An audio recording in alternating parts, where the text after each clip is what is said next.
Isaac Dar साहब। बहुत शुक्रिया जनाब स्पीकर। बिस्मिल्लाहिर्रहमानिर्रहीम। नहमदुहु व नसल्ली अला रसूलिल करीम। मैं रिकॉर्ड पे सिर्फ ये अर्ज़ करना चाहता हूँ हुकूमत के बिहाफ पे। जनाब स्पीकर, ये एक ऐसा बिल अंडर डिस्कशन था आज और अभी पास हुआ है जो कि दोनों हाउसेस पास कर चुके थे। नंबर 1 मैं सिर्फ हक़ाइक़ रिकॉर्ड पर रखना चाहता हूँ। उसके बाद जब असेंट के लिए जनाब सदर के पास गया तो वहाँ से उन्होंने ऑब्जेक्शंस रेज़ की या एडवाइज़ किया कि इन चीज़ों को भी आप देखें, जिनकी तफसील से जनाब वज़ीर कानून आज़म तारिर साहब ने तफसील से एक्सप्लेन किया। और मैं मशकूर हूँ कि जनाब कामरान मुर्तज़ा साहब ने मौलाना साहब की गाइडेंस में, मौलाना फजलुर रहमान साहब की गाइडेंस में, उसमें मज़ीद इम्प्रूवमेंट प्रपोज़ की और हमने खुले दिल से हुकूमत ने उसको भी एक्सेप्ट किया। जहाँ तक इसको एक गलत रंग दिया गया वो मैं समझता हूँ कि काबिल अफसोस है। हर मुसलमान की, हम सब जो यहाँ बैठे हैं, हमारी जान भी कुर्बान है नबी अकरम सल्लल्लाहु अलैहि वसल्लम के ऊपर। ये क्या चीज़ें हैं? ये असम्बली, ये सेनेट, ये वज़ारत उज़्मा और वज़ारतें कुछ भी नहीं है। हमारी जान भी कुर्बान है। आल औलाद, आपका ईमान मुकम्मल नहीं है जब तक आप सबसे ज़्यादा, हर चीज़ से ज़्यादा नबी अकरम सल्लल्लाहु अलैहि वसल्लम से मोहब्बत नहीं करते। तो ये तो हमारा ईमान है। अगर उसमें कोई भी कमी बेशी थी या कोई भी उसमें वैल्यू एडिशन थी, मैं उसको मशकूर हूँ कि जनाब मौलाना फजलुर रहमान साहब की गाइडेंस में कामरान मुर्तज़ा साहब ने वो दिया और लॉ मिनिस्टर ने उसको बड़े खुशी के साथ उसको अडॉप्ट किया। तो मैं समझता हूँ कि ऐसे सेंसिटिव मामले के ऊपर हमें सियासत में उलझाना, तकरीर शुरू करनी ख़त्म नबूवत और फिर कहना रिहा करो अपना ये खादम रसूल को रिहा करो। कौन खादम नहीं है? हमारी जान, माल, औलाद, हर चीज़ कुर्बानी। क्या चीज़ है दुनिया की? एक छोटी सी ये तो आंख झपटने वाला एक हम सिलसिले में हैं। उसके बाद तो जो दायमी और जो परमानेंट परपेचुअल लाइफ है वो तो उसके बाद है। तो मैं समझता हूँ कि अगर देखिए कोई भी कानून, इसमें एवोल्यूशन प्रोसेस होता रहता है कवानीन में, आइन में। जैसे हज़रत ने फरमाया, कोई अगर चीज़ें हैं तो आए मिल के बैठे देखें उसको। अगर किसी कानून में कोई बेहतरी लानी है, मैं इस कानून की बात नहीं कर रहा, मैं जनरल बात कर रहा हूँ कि किसी भी कानून में इंक्लूडिंग दिस वन, अगर आपने किसी आइनी को तरमीम और बेहतरी लानी है तो हम हर वक्त हाजिर हैं। मैं मौलाना साहब के साथ था उसमें। इन्होंने ज़रा महीना कम कर दिया। मौलाना साहब 9 महीने नहीं थे, बड़े सेंसिटिव पीरियड 10 महीने थे और 100 मीटिंगें हुई थी ऑफिशियल और करीबन 90 मीटिंगें हमारी, आपको याद होगा, इनफॉर्मल हुई थी।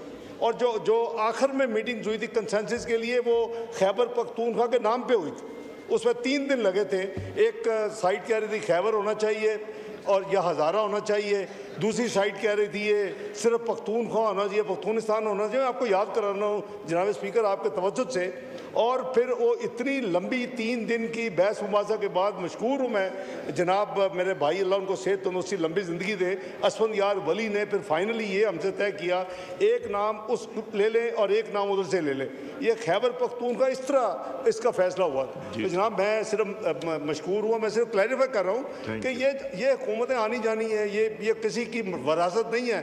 अल्लाह ताला खुद फरमाते हैं कि मैं जिसको चाहूँ मैं जिम्मेदारी दे दूँ, जिससे चाहूँ मैं वापस ले लूँ, जिसको चाहो इज्जत दे दूँ, जिसको चाहो जिल्लत दे दूँ।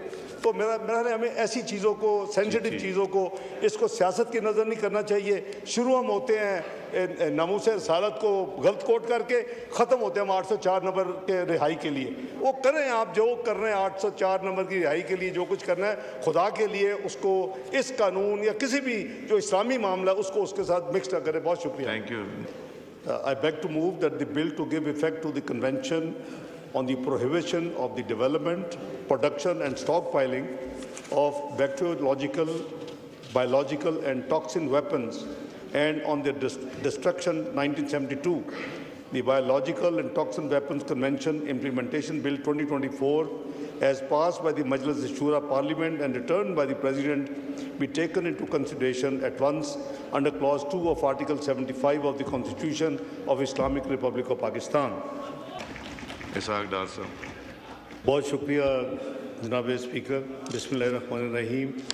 नहमदुहु व नसल्ली अला रसूलिल करीम। मैं रिकॉर्ड पे सिर्फ ये अर्ज़ करना चाहता हूँ हुकूमत के बिहाफ पे।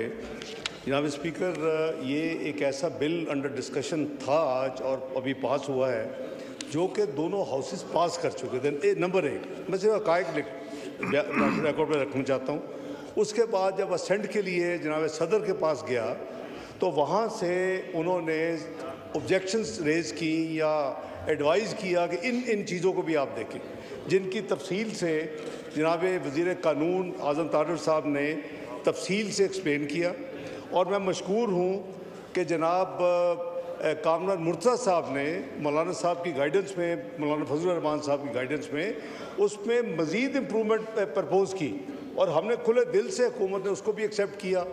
जहाँ तक इसको एक गलत रंग दिया गया वो मैं समझता हूँ कि काबिल अफसोस है। हर मुसलमान की, हम सब जो यहाँ बैठे हैं, हमारी जान भी कुर्बान है नबी अकरम सल्लल्लाहु अलैहि वसल्लम के ऊपर। ये क्या चीज़ें हैं? ये असम्बली, ये सेनेट, ये वज़ारत उज़्मा और वज़ारतें कुछ भी नहीं है। हमारी जान भी कुर्बान है। आल औलाद, आपका ईमान मुकम्मल नहीं है जब तक आप सबसे ज़्यादा, हर चीज़ से ज़्यादा नबी अकरम सल्लल्लाहु अलैहि वसल्लम से मोहब्बत नहीं करते। तो ये तो हमारा ईमान है। अगर उसमें कोई भी कमी बेशी थी या कोई भी उसमें वैल्यू एडिशन थी, मैं उसको मशकूर हूँ कि जनाब मौलाना फजलुर रहमान साहब की गाइडेंस में कामरान मुर्तज़ा साहब ने वो दिया और लॉ मिनिस्टर ने उसको बड़े खुशी के साथ उसको अडॉप्ट किया। तो मैं समझता हूँ कि ऐसे सेंसिटिव मामले के ऊपर हमें सियासत में उलझाना, तकरीर शुरू करनी ख़त्म नबूवत और फिर कहना रिहा करो अपना ये खादम रसूल को रिहा करो। कौन खादम नहीं है? हमारी जान, माल, औलाद, हर चीज़ कुर्बानी। क्या चीज़ है दुनिया की? एक छोटी सी ये तो आंख झपटने वाला एक हम सिलसिले में हैं। उसके बाद तो जो दायमी और जो परमानेंट परपेचुअल लाइफ है वो तो उसके बाद है। तो मैं समझता हूँ कि अगर देखिए कोई भी कानून, इसमें एवोल्यूशन प्रोसेस होता रहता है कवानीन में, आइन में, जैसे हजरत ने फरमाया। कोई अगर चीज़ें हैं तो आए मिल के बैठे देखें उसको। अगर किसी कानून में कोई बेहतरी लानी है, मैं इस कानून की बात नहीं कर, मैं जनरल बात कर रहा हूँ कि किसी भी कानून में इंक्लूडिंग दिस वन, अगर आपने किसी आइनी को तरमीम और बेहतरी लानी है तो हम हर वक्त हाजिर हैं। मैं मौलाना साहब के साथ था उसमें, इन्होंने ज़रा महीना कम कर दिया। मौलाना साहब 9 महीने नहीं थे, बड़े सेंसिटिव पीरियड 10 महीने थे और 100 मीटिंगें हुई थी ऑफिशियल और करीबन 90 मीटिंगें हमारी, आपको याद होगा, इनफॉर्मल हुई थी। और जो आखिर में मीटिंग हुई थी कंसेंसस के लिए, वो खैबर पख्तूनख्वा के नाम पे हुई थी। उसमें 3 दिन लगे थे। एक साइड कह रही थी खैबर होना चाहिए और या हज़ारा होना चाहिए, दूसरी साइड कह रही थी ये सिर्फ पख्तूनख्वा होना चाहिए, पख्तूनिस्तान होना चाहिए। आपको याद करा रहा हूँ जनाब स्पीकर आपके तवज्जुह से।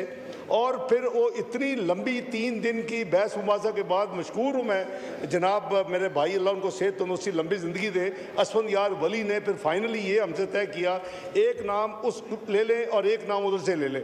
ये खैबर पख्तूनख्वा इस तरह इसका फैसला हुआ। तो जनाब मैं सिर्फ मशकूर हुआ, मैं सिर्फ क्लैरिफाई कर रहा हूँ कि ये हुकूमतें आनी जानी है, ये किसी की वरासत नहीं है। अल्लाह ताला खुद फरमाते हैं कि मैं जिसको चाहूँ मैं जिम्मेदारी दे दूँ, जिससे चाहूँ मैं वापस ले लूँ, जिसको चाहो इज्जत दे दूँ, जिस चाहो जिल्लत दे दूँ।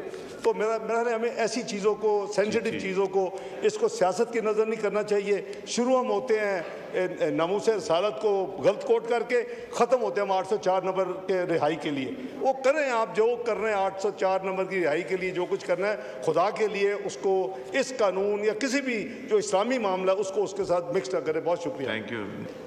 I beg to move that the bill to give effect to the Convention on the prohibition of the development, production and stockpiling of bacteriological, biological and toxin weapons and on their destruction 1972, the Biological and Toxin Weapons Convention Implementation Bill 2024 as passed by the Majlis Shura Parliament and returned by the President be taken into consideration at once under Clause 2 of Article 75 of the Constitution of Islamic Republic of Pakistan.